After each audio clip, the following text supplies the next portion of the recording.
د سپرلي په یوه ښکلې ورځ کې یو ملخ په وښو کې لوبې کولې.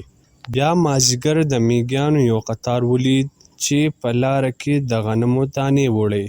ملخ د میږیانو نه تپوس وکړو چې دا غنم چېرته وړې. میږي ورته وویل ژمی به په یو څو میاشتو کې راشي، نو موږ اوس د دې دپاره غله راټولوو.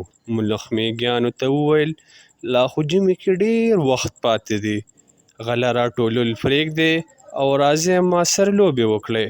میږي ملخ ته وویل دې پیرې به ډېر اوږد ژمی وي، ستا دپاره دا ښه ده چې ته هم زموږ شانتې ځان له غله جمع کړې.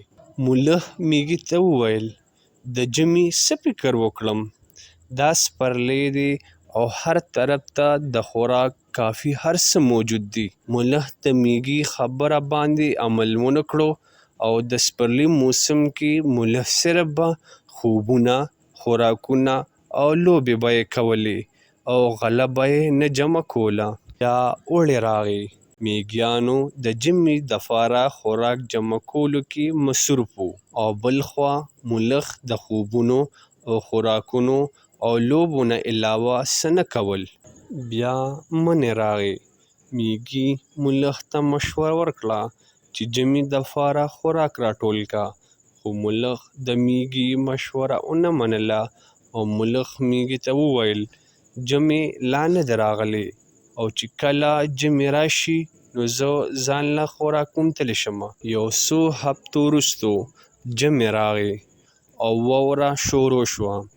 څنګه چې میږیانو ملخ ته ویلي وو واوره ډېره وه، هر طرف ته واوره خوره شوه. ټول میږیان په خپل کورونو کې راټول کړي خوراک نه ډېر خوشحاله وو او بل خوا ملخ د ژمي په اوږدو ورځو کې له لوږې او یخنۍ سره مخ وو.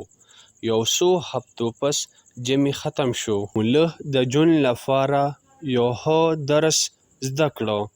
بیا په بل سپرلي کې ملخ د میږیانو سره د خوراک راټولول شروع کړل.